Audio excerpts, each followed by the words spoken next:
Ladies and gentlemen, welcome back to 7 Minutes in Evan. My God, the Super Bowl halftime show. I got to be honest with you. I'm not going to front. Your boy's 50% Puerto Rican, 50% of oppressor white, the other side.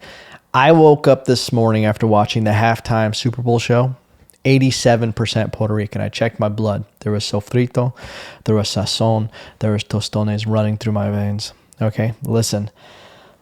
It was, in my opinion, my humble opinion, for what,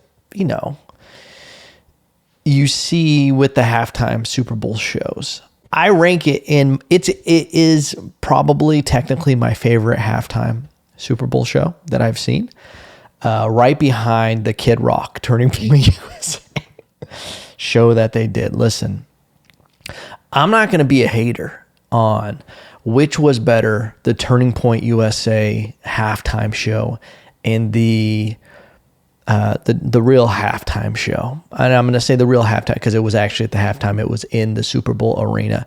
Now, here's the thing. I'm not going to be divisive, okay? Because that does nothing, all right? If people felt like they weren't represented with, they wanted a real American.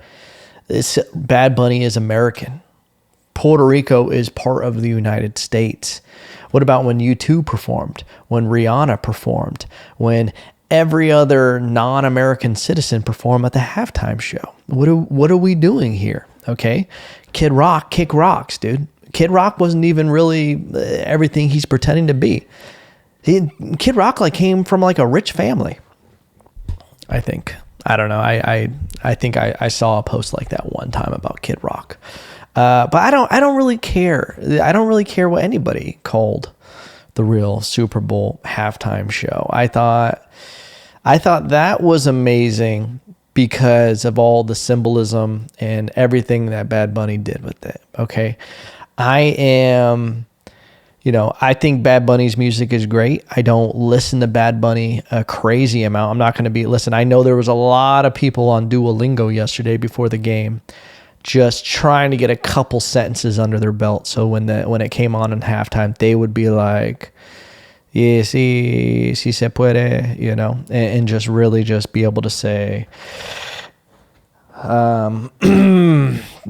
be all Spanish during the halftime show.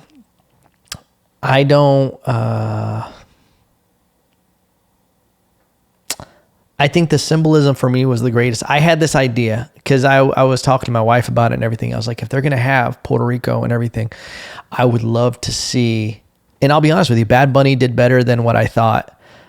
Even my idea was to have if you're really going to do this, Bad Bunny doesn't speak English, or at least he doesn't, his songs aren't in English. And if you really want to do it huge, have Mark Anthony come out, have Ricky Martin come out, have Don Omar, have Daddy Yankee, have, just all the Wisin y Yandel.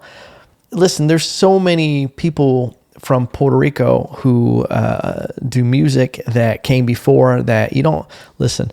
Bad Bunny is running because Don Omar, Wisin y Yandel, Daddy Yankee, everybody who came before him. And the beautiful thing was I had this idea. I was like, yeah, what if they have this and they have this and they have that? What he did was so much deeper and amazing for the island of Puerto Rico. If I wanted to be annoying, I'd be Puerto Rico right now. That's how I would have said it. I think what was cool is that was universal, what he did. The way he did the Super Bowl show. It wasn't like, oh, let me just out someone from Canada, like what Kendrick Lamar did. It was just, he didn't wear, everybody's worried about him wearing a dress, but no one talks about what Kendrick Lamar wore, those pants. Kendrick Lamar backstage, they just went, hey, we have 2 giant bags. We don't have any pants for you. Do you just want to put one on each leg? And Kendrick was like, yeah, let's do it, whatever. I thought you don't even need to speak English to understand what Bad Bunny was doing. And I loved what he did at the end because he didn't say, fuck ICE. He didn't go this whole Billie Eilish thing, which not to just randomly have her catch a stray. Just the whole idea when people they continue with the opposition, where they just continue with the they fight fire with fire, and they go, you know what, fuck you. Like, oh, fuck me, no, fuck you. The answer to fuck you is, I'm sorry you feel that way, and I'm sorry that you've gotten to this point, and I love you. You don't always have to be, I love you. But he had it where it said, the only thing that can fight hate is love. And I think that's what he said, or what the sign said. But it was amazing. I thought it was kind of a love letter to America, South America, and all the Latin countries.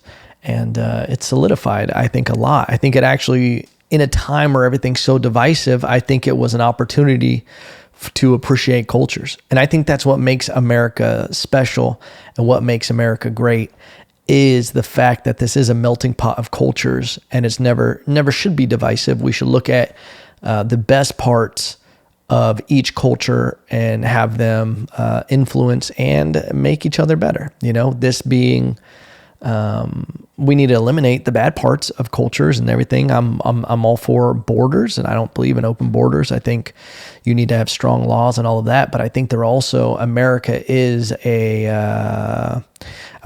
an experiment on liberty and a melting pot of culture. This country was built by immigrants, and it has its own traditions, and it has everything. And I think we need to appreciate and do everything, whatever people want. Just enjoy it. You don't think that I don't like Kid Rock. You don't think that I get down on some ba with the ba, da bang, whatever is happening. I want to be a cowboy. Okay. I live in Texas. You don't think I'm getting down on that? Okay. You don't think I'm hunting, fishing, drinking beer, cutting my lawn, all of that shit. Okay. But I love the symbolism. I think what he did, having Ricky Martin and the lines that Ricky Martin said, if you don't know, he was talking about Hawaii and Puerto Rico. Don't let what happened to you with the tourism and the watering down of the culture and everything. That can be applied to America as well. Don't let the culture go. Don't let, it's a beautiful statement. And I thought it was amazing. I thought with the power lines going out, showing kind of the hard times Puerto Rico has gone through and all of that, it was amazing. I rate it, I give it a 10 out of 10. Second best Super Bowl halftime show, next to Janet Jackson's Titty. I love you guys. I'll see you next week.